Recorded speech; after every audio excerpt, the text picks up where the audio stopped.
बस सवेरे सवेरे सूत के उठल बनी और अभी तो टाइम होता वो सवेरे के 9 बजता और 9 बजे हम सूत के उठल बनी। हम रोज यही टाइम पे कभी 9 बजे 10 बजे कभी 11 बजे सूत के उठे हैं।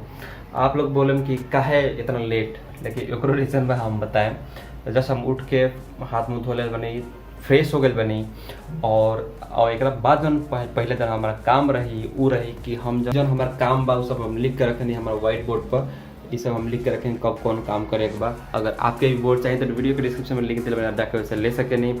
ओकरा अलावा हमारा है कंप्यूटर हम चालू कर ले बनी और ये कंप्यूटर चालू यही से कैले बनी काहे से कि सुध के अब उठा पाए तो कहा कि हमारे जो क्लाइंट बड़ा विदेश के बड़ा, जैसे ऑस्ट्रेलिया के बड़ा, अमेरिका के बड़ा, इंग्लैंड के बड़ा, तो उनका आधे घर मैसेज करे जब सुध जाने तब तो सबसे पहले हम उठ के हाथ मुँह धो के हम सबसे पहले ये काम करे नहीं, नाश्ता वास्ता सब बाद में वाला। सबसे पहले हम ये काम करें कि हमें जितना भी क्लाइंट बड़ा वो सबके हम रिप्लाई करेंगे। तो हम आपका कंप्यूटर चालू कर ले बनी, ये हमारा कंप्यूटर हमें बैठ के काम करे नहीं। ये हमारा रूम है, हमारी बेड है, हमें सुते नहीं। गर्मी में एसी बा, नॉर्मल में पंखा पर नहीं बैठे, ठीक बा। तो ये चलिए हम देखा था नहीं, अभी हम चालू करता नहीं अपन काम और जितना हमारे क्लाइंट्स के मैसेज आए वो सबके रिप्लाई करता नहीं और हमारा ये डेस्क हटे। एक बता दें कि हम को ये हेडफोन यूज़ करें जहाँ से हम ये करें यूज़ करके अपन वीडियो एडिट करें। एक फिल्म देखे हुए भोजपुरी गाना सुनने को ला तो हम ये हेडफोन लगा के सुने। बहुत ही अच्छा बटे, बहुत ही सस्ता पर बहुत ही कमाल के बाइक और वायर भी इतना मजबूत बा कि पिछला हम 2 साल से यूज़ करने आज खराबी ना हुए और साउंड भी एकदम मज़ा भी आ जाला। एकदम साउंड में भी आप मोबाइल में भी रख के यूज़ कर सकें।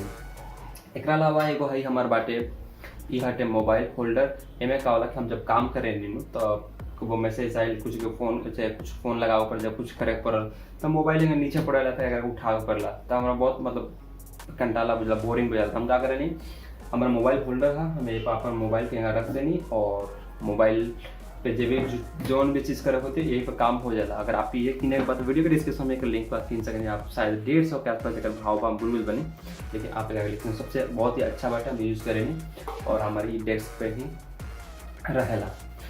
तो थोड़ा सा हम एक्सरसाइज कर लेते हैं, एक बार नहाई धोल जाए उसके बाद पूरा आगे हम बताएं पूरा दिन में जैसे जैसे हम जन हम काम करें वो आपको दिखाएं तो आप भी जान सकें कि हमारे शहर की ज़िंदगी केंगे जियता नहीं, ठीक बा। एगो रूम में ऐसा तो घर बावरी भी रूम में, लेकिन हम एक ही रूम में ज़्यादातर अपन टाइम हम स्पेंड करें नहीं, बितावे नहीं। तो आगे देखा जाए।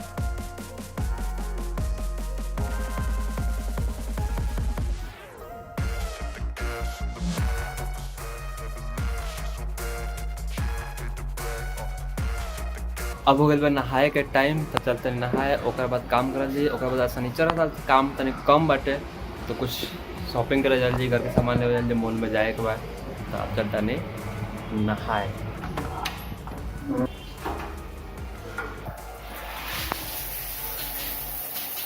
बस अब नहा के आ गए बनी और कुछ खाना वाना खाई जाइए ओकर बाद काम करे बैठल जाए।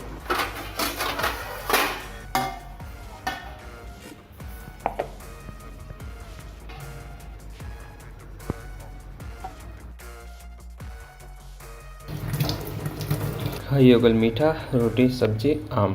तो ये आ गल हमार खाना और खाई लिए उसके बाद काम पर बैठल जाए। अब हो गल हम खाना खा के तैयार और जा तनी शुरू करे अपन काम। हमारे कंप्यूटर इंतजार करता वीडियो एडिटिंग खातिर चली और काम शुरू करल जा। हम लगा तनी अपन हेडफोन जैसे एडिटिंग करे खातिर चाहिए कैसे कि बाहर के जो नॉइस वाला जो शोर बोल होला वो अंदर ना आवेला और ओकर अलावा अंदर अगर कोनो वीडियो बा ओकर जो ऑडियो बा ऑडियो में मतलब शोरगुल होला ना बैकग्राउंड में वो के सुने खातिर बहुत आसान रहेला कि वो सुन के ओकरा के निकाल सके। ऐसे हेडफोन यूज़ करनी कब कब मीटिंग होला जूम मीटिंग जैसे कि इंटरनेशनल क्लाइंट्स के साथ माइक हमारा माइक आगे कर देनी और मीटिंग चालू हो जाला।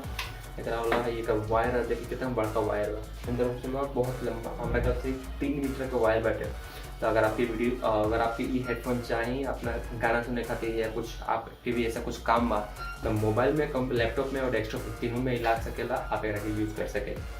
चलिए हम एडिटिंग चालू करते हैं। जब एडिटिंग करता नहीं एगो इंटरनेशनल क्लाइंट की एडिटिंग करता नहीं ये जन लेडी बड़ी माइक्रोसॉफ्ट का नाम है मारा शोफर जो कि माइक्रोसॉफ्ट में टेक्निकल CEO है, यानी बहुत बड़का पद पे बैठे। एक वीडियो एडिट करती है और देख सकते हैं हमारा ये एगो चैनल पर यूट्यूब चैनल हिंदी वाला ओकरा सिल्वर प्ले बटन। पिछला 3 घंटा से एडिटिंग करता नहीं और एडिटिंग करत करत थक गई बा, नहीं थोड़ा सा बैक पेन भी होता, थोड़ा दिमाग भी जोर लग गई बा। तो चलिए ब्रेक लेता नहीं और एक भोजपुरी गाना सुनने जाता हूँ, माइंड फ्रेश हो जाए, थोड़ा सा चल लें, फिर माइंड फ्रेश हो जाए, फिर काम चालू कर लें। तो चलिए एक गाना सुनने जा। अभी शाम हो गई बा, शाम के 6 बज गए बा। अब हम जाते हैं थोड़ा सा कुछ माइंड फ्रेश करे और कुछ घर के सामान भी ले बा।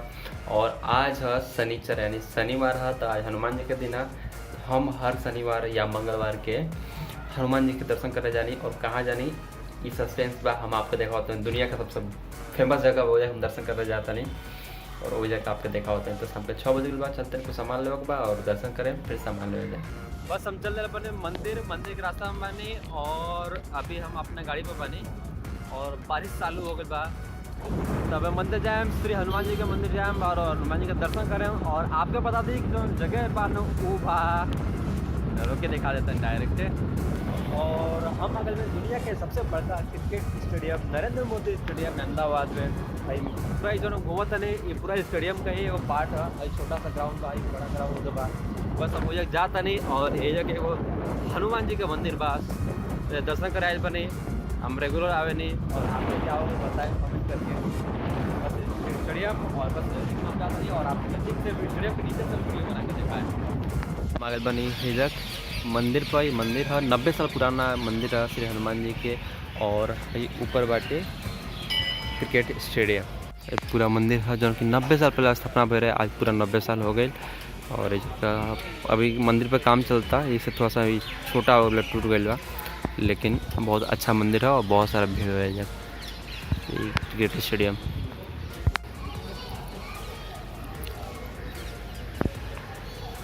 जैसा अब हम दर्शन कर ले बने बानी, और ये स्टेडियम है पूरा, और पीछे पूरा दिखा बहुत लंबा सा पूरा पार्किंग बा।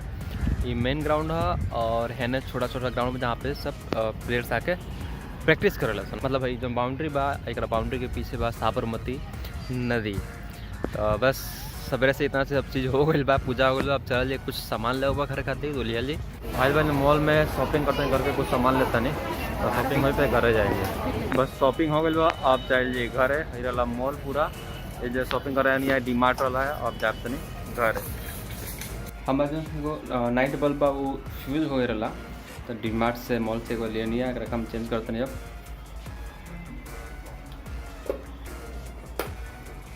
एक साल की गारंटी भी बा, 120 रुपये प्राइस बा, लेकिन पड़ल 39 रुपये। हम देखा चला था कितना। रात के 8 बज गए बा, और फिर सब जाते हैं, हमारा कंप्यूटर चालू होता है, काम करें 2 घंटा, फिर खाना खा ली, फिर थोड़ा सा टहले जा ली, और फिर से काम कर ली।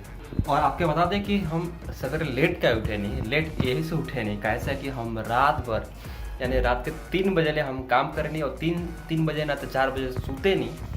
वही से हम सवेरे कब 9 बजे 10 बजे 11 बजे उठे नहीं। यानी कि हमारा जो काम बाटे ये ऑलमोस्ट नाइट के ही, से तो पूरा दिन ही काम करे नहीं, हम सूते नहीं, खाली 6 घंटा ही। यही से हम सवेरे लेट उठे। कैसे कि हम बात इंटरनेशनल विदेश के क्लाइंट बड़ा सब जैसा काम मिलल, उनसे बात करे होला, वैसे रात में हमारे जागे पड़ला। कैसे कि अमेरिका में जगह दिन होला तो जगह रात होला, यानी पूरा उल्टा बाटे। बस खाना वाना हो गया रात खान के, और रात के बजता अभी 11, और खाना खाला बनी। फिर जाते हैं थोड़ा सा काम करें, थोड़ा सा मतलब 3-4 घंटा काम करें, कंप्यूटर अपन चालू करे जाता नहीं, और फिर सुतल जाए, और बाद ब्लॉग के ख़त्म कर जाए। अभी भी जाता सवेरे के 4, और वो थोड़ा नींद आवता, काम वाला खत्म कर दिल, कंप्यूटर अपना बंद कर दिल बनी, और सुबह 4 बजे तक अब चलता नहीं, हम सूते। भाई हमारा एसी के रिमोट एसी चालू करता नहीं, थोड़ा गर्मी होता तो एसी चालू करके सुतल जाए। एसी चालू हो गया, अब चलता नहीं, हम सूते। ई रहला सवेरे 9 बजे से पूरा दिन के, शाम के, रात के, और दूसरा दिन सवेरे 4 बजे तक के हम पूरा ब्लॉग। ये तरह से हमारा पूरा शेड्यूल होला, ये तरह से हम काम काज करेंगे, ये तरह से हमारा पूरा प्लानिंग है, पूरा हमारा दिन कटेला। इधर हमारा रूम बा, हमारा रूम में 24 घंटा में 20 घंटा यही रूम में रहेंगे, बाकी 4 घंटा।